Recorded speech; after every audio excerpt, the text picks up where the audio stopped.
ఉన్నప్పుడు ఎవడు లెక్క వాడికి సరిచేసే కార్యక్రమం ఖచ్చితంగా చేస్తాం. ఈ ప్రైవేట్ అయిన సంగతి కూడా తేలుస్తాం. ఎందుకంటే ఇక్కడ కూడా పోలీసులు చూసి ఉన్నట్టుగా ఉన్నారు. ఎందుకంటే వాళ్ళకి తెలుసు నువ్వు ఏర్పాటు చేసిన ప్రైవేట్ సైన్యం అని తెలుసు. నువ్వు పైకి ఎన్ని శుద్ధపోస మాటలు మాట్లాడినా ప్రజలు గమనిస్తూ ఉన్నారు. వాడు తాగి ఏదో మాట్లాడాడు, వాడిది ఏం లేదు లేని నువ్వు పోలీసులు చెప్పి వాళ్ళని తప్పించే కార్యక్రమం అంతా గమనిస్తూనే ఉన్నారు. వాళ్ళ సంగతి కూడా తెలుస్తుంది. టైం వస్తుంది, ఇంకా 2 years టైం వచ్చినప్పుడు మొదలు పెడతాం. ఆట మొదలుపెట్టి ఎవరి సంగతి ఏదో తెలుసుకుంటాం. మేమేదో చేసాం. మేము 20 సంవత్సరాలు ఉన్న ఎమ్మెల్యేగా నీలాగా అక్రమాలు అన్యాయాలు చేస్తే మేము వరుసగా కూడా మేము 5 సార్లు గెలిచాం 2004 నుంచి ఇప్పుడు దాకా. ప్రజలు అంత మరీ తెలివి తక్కువ వాళ్ళేం కాదు. ప్రజలకు అన్నీ తెలుసు కాబట్టే మాకు 5 సార్లు అవకాశం ఇచ్చారు. మాకు ఇచ్చారు కాబట్టే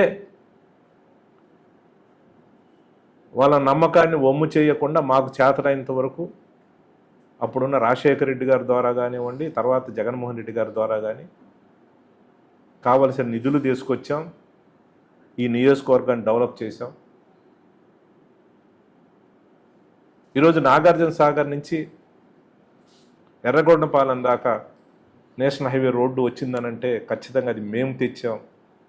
మా హయాంలో తెచ్చాం. మా జగన్మోహన్ రెడ్డికి ఆశీస్సులతో మేము తెచ్చాం. ఆ రోడ్డు మేము వేసాం. అది డెవలప్మెంట్ కాదని అడుగుతాం. మాచర్ల నుంచి దాచేపల్లి దాకా ఈరోజు రోడ్డు నేషనల్ హైవే రోడ్డు వచ్చిందంటే అది మేము తీసుకొచ్చాం. కేంద్రీయ విద్యాలయం తెచ్చామంటే అది మేము తెచ్చాం. ప్రతి గ్రామంలో గ్రామ సచివాలయం, హెల్త్ క్లినిక్, రైతు భరోసా కేంద్రం కట్టామంటే అది మేము కట్టాం. ఈరోజు మాచర్లలో 30 బెడ్డెడ్ హాస్పిటల్ 50 బెడ్డెడ్ హాస్పిటల్ చేసినామని అంటే మేం చేసాం. గవర్నమెంట్ హాస్పిటల్లో ఈరోజు 5.5 కోట్లతో బిల్డింగ్ కట్టించినామని అంటే అది మేం చేసాం. ఖచ్చితంగా ఎప్పుడైనా చర్చ దేనికైనా సిద్ధం. నువ్వు చేసే అక్రమాలు అన్నీ కూడా ఆన్ రికార్డ్ అన్నీ కూడా నా దగ్గర సేకరించి పెట్టాం. దయచేసి నీ వయసుకు తగ్గట్టు నువ్వు ఈ చిల్లర రాజకీయాలు మానుకుంటే, ఈ చిల్లర చేష్టలు మానుకుంటే నీ పార్టీ కార్యకర్తలు, మీ తెలుగుదేశం నాయకులైనా సరే కొంచెం నమ్మే పరిస్థితి ఉంటుంది. నిన్ను నమ్మే పరిస్థితి ఉంటుంది. ఎందుకంటే ఇదే పోకడైతే ఎవరు నమ్మే పరిస్థితి నీకు ఉండదు. ఎందుకంటే ఎవరిని దగ్గర రాకుండా నువ్వు టోటల్గా మట్టి, లిక్కర్, గుట్కా దగ్గర నుంచి చిన్న చిన్న రియల్ ఎస్టేట్ చేసే వ్యాపారం వాళ్ళు దొరుకునే మట్టి దగ్గర నుంచి కూడా నీ యొక్క బినామీలే కొత్త కొత్త టిప్పర్లు తీసుకొచ్చేసేసి ఎవడు రాకుండా బెదిరించి చేస్తూ ఉన్నారు. ఎవరు తిరిగే పరిస్థితి లేదు. ఇవన్నీ ప్రజలు గమనిస్తూ ఉన్నారు. ఇవి కప్పిపుచ్చుకోవడానికి మా మీద రంకెలేసి మేమేదో చేసినామని నేను గతంలో కూడా చెప్పినాను. నువ్వు గతంలో నువ్వు మీడియా ముందు చాలాసార్లు చాలా విషయాలు మాట్లాడినావు. నాకు అన్ని వేల కోట్లు, ఇన్ని వేల కోట్లు అని ఏదో మాట్లాడినావు. స్టిల్ ఈ రోజు కూడా కట్టుబడి ఉన్నాను. నువ్వు మా మీద చేసే ఆరోపణలలో నిజం ఉంటే, మేము కబ్జా చేశాను ఇంకోటి చేశాను చెప్పుంటే, నీకు 2 సంవత్సరాలు అధికారం ఇచ్చాం, ఇంకా 2 సంవత్సరాలు ఉంది, నువ్వు నిరూపించు. నువ్వు చేసే ఆరోపణలు కట్టుబడి ఉంటే, నువ్వు అన్ని వేల ఇన్ని వేల కోట్లు అంటున్నావు కదా, 10% నాకు మిగతాది నీకు ఎక్కడ కావాలో ఆడ సంతకాలు పెడతాం. మొత్తం నువ్వే తీసేసుకో. ఊరకనే గుడ్డగాల్సి మీదేసి నీ దందాలకి ఎవరు మాట్లాడకూడదు. అప్పుడప్పుడు నువ్వే ఒక వ్యూహం రచిస్తావు. ఒక గొడవ జరగటం నువ్వే స్క్రీన్ ప్లే అంతా నువ్వే రచిస్తావు. ఒక క్రియేట్ చేస్తావు, అదేదో చేసేసి ఒక హీట్ క్రియేట్ చేసేసి ఎక్కడ లేని విధంగా మన రాష్ట్రంలోనే గత 4 రోజుల నుంచి కూడా చూస్తూ ఉంటే పెట్రోల్, డీజిల్ కృత్రిమ సంక్షోభం సృష్టించి ఈ కూటమి నాయకులు దోపిడీ చేసే కార్యక్రమం చేస్తూ ఉన్నారు. మన ఆంధ్ర రాష్ట్రం చూస్తే 4,510 డీజిల్ పెట్రోల్ బంకులు ఉంటే దాంట్లో కనీసం 70% నో స్టాక్ బోర్డు పెట్టేసేసి అవన్నీ కూడా బ్లాక్ మార్కెట్లో తరలించే కార్యక్రమం ఈ కూటమి నాయకులు చేస్తూ ఉంటారు.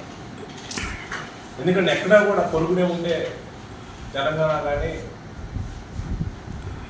లేకపోతే కర్ణాటక కానీ తమిళనాడు కానీ ఎక్కడా కూడా డీజిల్ కొరత లేని పరిస్థితి. ఈ కూటమి నాయకులు వాళ్ళ ధనదాహానికి రాష్ట్రంలో ఉండే పేద వర్గాలు అల్లాడిపోతూ ఉన్నాయి. ఎందుకంటే ఈ డీజిల్ పెట్రోల్ కృత్రిమ కొరత సృష్టించడం వల్ల సామాన్య ప్రజలు మీద, ఎందుకంటే నిత్యావసర వస్తువులు కానీ కూరగాయలు కానీ ఇవన్నీ కూడా ధరలు పెరిగే పరిస్థితి. ఈరోజు చిన్న వాళ్ళు ఏంటంటే ఆటోలు తోలుకొని జీవించే చిన్న వాళ్ళు కూడా ఈరోజు ఇబ్బంది పడే పరిస్థితి. దయచేసి మీ ధనదాహానికి ఇక్కడితో ఆపాలని కూడా ఈ కూటమి ప్రభుత్వాన్ని మేము డిమాండ్ చేస్తా ఉన్నాం. ఎందుకంటే ఇప్పటికే 4 రోజులు అవుతా ఉంది. ఎక్కడైనా ఎవరైనా డీజిల్ కోసం అడిగితే చూస్తూ ఉంటాం, దాని టీవీలో కూడా చూడటం జరిగింది. ఎర్రగొండపాలెంలో ఒక పెట్రోల్ బంక్ దగ్గర అక్కడున్న పోలీసులు లాఠీచార్జ్ చేయడం చేసిన పరిస్థితి. దయచేసి ఇమ్మీడియట్గా కూడా ఈ యొక్క డీజిల్ కొరత ఏదైతే ఉందో ఇది లేకుండా చూడాలని ఈ ప్రభుత్వాన్ని ముఖ్యంగా డిమాండ్ చేస్తాం. పోతూ ఉన్నాయి. ఇదే ఇంకా 4 రోజులు కొనసాగితే చాలా ఇబ్బందులు పడే పరిస్థితి ఉంది. కాబట్టి ఈ కూటమి ప్రభుత్వం డిమాండ్ చేస్తూ ఉన్నాం. దయచేసి దీన్ని ఇమ్మీడియట్గా కూడా సెటరేట్ చేయాలని కూడా ఈ సందర్భంగా కోరుతాం. వర్గానికి సంబంధించి నియోజకవర్గ ఎమ్మెల్యే బ్రహ్మారెడ్డిని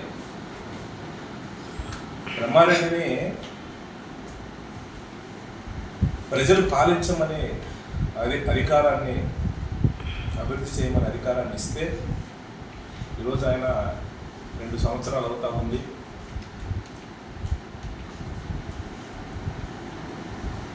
అబద్ధాలతోటి అసత్య ప్రచారాలతోటి నెట్టుకొచ్చే కార్యక్రమాన్ని చేస్తూ ఉన్నాడు. ఎందుకంటే అనేక రకాలుగా విడిగా కూడా ఆయన నేను పదే చెప్తా ఉన్నాను. ఆయన ఏం చెప్తా ఉన్నానంటే ఆయన ప్రెస్ మీట్లో కూడా చెప్పాడు, నేను 45 సంవత్సరాల నుంచి చూస్తూ ఉన్నాను. 45 సంవత్సరాల నుంచి నువ్వు ఎన్ని పార్టీలు అటు ఇటు మారినా కూడా 40 సంవత్సరాలు ఉన్నావు. ఖచ్చితంగా నీ 45 సంవత్సరాలు ఏం చేసినాను కూడా నేను గుర్తు చేస్తాను నీకు. ఎందుకంటే చాలా వాళ్ళ అధికారం వచ్చిన తర్వాత అధికార దాహంతో కళ్ళు నెత్తికెక్కి పోలీసు వ్యవస్థను అడ్డం పెట్టుకొని మాకు సంబంధం లేని గుళ్ళపాడు జంట హత్యల కేసులో నన్ను మా తమ్ముడిని కూడా అక్రమంగా కూడా ఆ కేసులో ఇరికించిన పరిస్థితి. ఇది నియోజకవర్గ ప్రజలకే కాకుండా యావత్ రాష్ట్ర ప్రజలందరికీ కూడా ఇది అన్యాయంగా అబద్ధం కేసులు కూడా అందరికీ కూడా తెలిసిన పరిస్థితి. కానీ ఇతని చేతగాని తనం వల్ల అడిగొప్పల్లో జంట హత్యలు జరిగిన పరిస్థితులు ఇతని చేతగాని తనం వల్ల అక్కడ కూడా 2 మంటలు జరిగిన పరిస్థితి. అతని నైజమే రౌడీయిజం, ఫ్యాక్షన్ నైజం. ఎందుకంటే నేను 4 సార్లు ఎమ్మెల్యేగా ప్రజల ఆశీస్సులతో గెలిచాను. చిల్లర రాజకీయాలు చేయటం అసలు నాకు తెలియదు. చిల్లర ఆరోపణ చేయటం, సంబంధం లేని కేసుల్లో ఇరికించటం, మా మీద ఎన్ని కేసులు పెట్టినా మేము చట్టాన్ని నమ్ముకున్నాం, చట్టం ద్వారానే పోరాటం చేసే కార్యక్రమాన్ని కూడా చేస్తూ ఉన్నాం. ఆయనకేం చెప్తాడనంటే నేను శాంతియుతంగా ఉంచుతానని పైకి చెప్తూ ఉంటాడు, లోపల ఆయన ఒక ప్రైవేట్ సైన్యాన్ని ఏర్పాటు చేసుకొని దాని ద్వారా కూడా దందాలు నడిపించే పరిస్థితి. ఆ ప్రైవేట్ సైన్యం ద్వారా అతను మొన్న ఈ మధ్య రింగ్ రోడ్ సెంటర్లో ఒక బైకు మీద రాజశేఖర రెడ్డి గారి బొమ్మ ఉన్నందుకు కత్తులతో బెదిరించి బైకును ధ్వంసం చేసిన పరిస్థితి. ఆయన ఏర్పాటు చేసుకున్న ప్రైవేట్ సైన్యంలో ఒక వ్యక్తి కత్తులతో బెదిరించిన పరిస్థితి. కానీ పోలీసులు కూడా చూస్తూ ఏమీ చేయలేని పరిస్థితి కనిపిస్తారు. ఆకుల దుకాణం పైన దాడి చేసేది, ఒక బైకుల దుకాణం పైన, ఒక రెస్టారెంట్కి తాళం వేసిన పరిస్థితి. ఇవన్నీ కూడా నీకు తెలియవా బ్రహ్మారెడ్డి? నువ్వు ఎమ్మెల్యేకి ఉన్నావు, నీకు తెలియకుండా జరుగుతూ ఉన్నాయా? నీ ప్రైవేట్ సైన్యంలో ఉన్న వ్యక్తులు ఎన్ని అరాచకాలు మాచల్లో చేస్తూ ఉంటే నువ్వేమి తెలియని వాళ్ళలాగా శుద్ధపూసలాగా పైకి మాత్రం మాటలు చెప్పే కార్యక్రమాన్ని, తప్పించుకునే కార్యక్రమాన్ని ఈ బ్రహ్మారెడ్డి చేస్తూ ఉన్నాను. నేను అడుగుతా ఉన్నాను, అతను ఏమంటాడు? బహిరంగ చర్చకు సిద్ధమా? ఎస్, బహిరంగ చర్చకు దేనికైనా సిద్ధంగా ఉన్నావు. నువ్వు చేసే మద్యం దందాలు ఈరోజు ప్రతి విలేజీలో కూడా చూస్తే పదుల సంఖ్యలో బెల్ట్ షాపులు పెట్టి నువ్వు మద్యం దందా చేస్తూ ఉన్నావు, నువ్వు మట్టి దందా చేస్తూ ఉన్నావు. ఈరోజు ఎప్పుడు లేని విధంగా స్టిల్ ఈ రోజుకి కూడా ఇప్పుడు కూడా చూస్తామంటే రోడ్ల మీద నీ ప్రైవేట్ సైన్యంలోని వ్యక్తులు, నీ బినామీలు ఈరోజు అక్రమంగా గ్రావెల్ తరలిస్తూ ఉన్నారు, మట్టిని తరలిస్తూ ఉన్నారు, గుట్కా వ్యాపారాలు చేస్తూ ఉన్నారు, బెల్ షాపులు పెట్టి